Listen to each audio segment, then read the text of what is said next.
The missing coach. Soon workmen came to give the twins their numbers. Donald was 9 and Douglas 10. When the men went away, they were left alone in the shed. You may have noticed, Dougie, that yon painters forgot something. What did they forget? They painted braw new numbers on our tenders, but they put none on us. Donald winked broadly at his twin. Do you mean, grinned Douglas, that we can... Just that, chuckled Donald. Who'd you wish? Here's the inspector. No 9 and 10, smiled the inspector. Here's Duck. He'll show you round before you start work.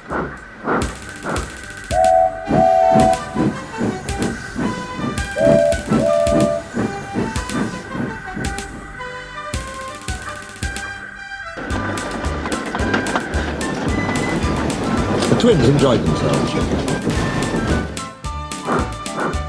and were soon friends with Duck. They didn't mind what they did. They tackled big trains and coaches easily. But once the twins had shunted them, trucks knew better than to try any tricks.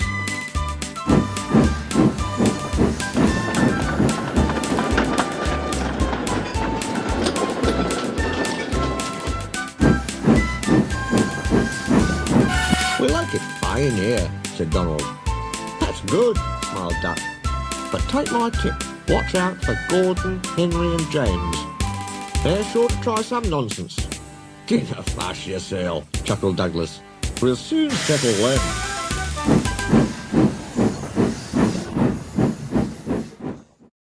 Donald and Douglas had deep-toned whistles. They sound like buses, said Gordon. Or ships, sniggered Henry. Tugboat Annie, laughed Gordon. Ha ha ha!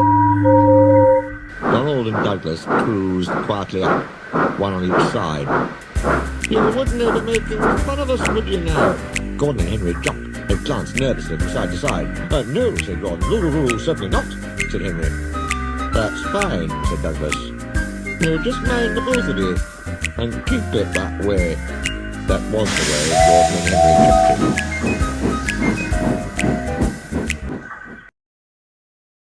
Every day, punctually at 3:30, Gordon tunes in with the Express. It is called the Wild Nor'Wester, and it's full of people from England, Wales and Scotland. There is also a special coach for passengers travelling to places on Thomas's branch line.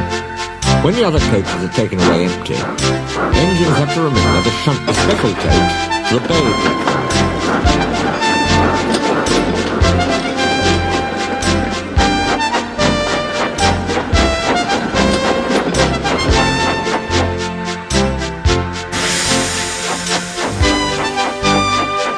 It doesn't wait there long.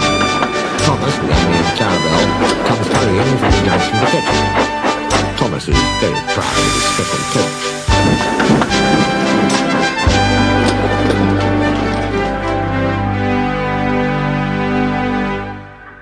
One afternoon, Douglas helped Duck in the yard, while Donald waited to take a goods train to the other end of the line.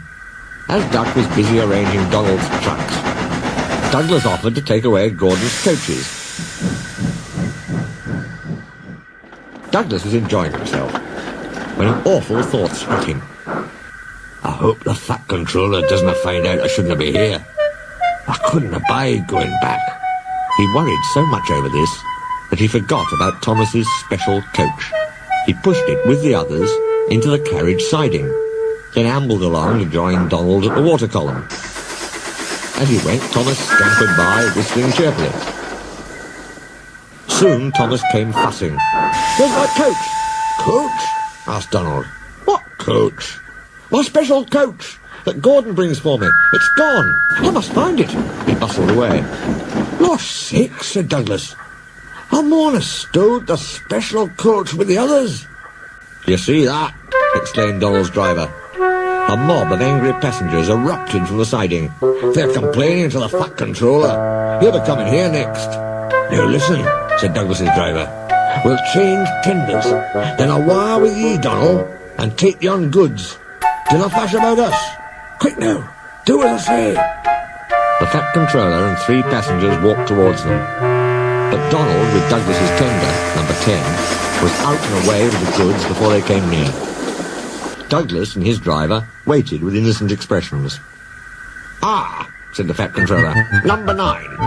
And why have you not taken the goods?" "May a tender is a wire, sir." The driver showed him the tender, still uncoupled. "I see. Some defect, no doubt. Tell me, why did number 10 leave so quickly?" "Maybe, sir," put in Douglas, "he saw you coming and thought he was late." "Huh," said the Fat Controller. He turned to the passengers. "Here, gentlemen, are the facts. Number 10 has been shut in the yard. Your coach disappeared. We investigate. Number 10, disappears too. You can draw your conclusions. Please accept my apologies. The matter will be investigated. Good afternoon, gentlemen." The Fat Controller watched them till they climbed the station ramp. His shoulders twitched. He wiped his eyes. Douglas wondered if he was crying. He wasn't. He swung round suddenly. "Douglas," he rapped, "why are you masquerading with Donald's tender?"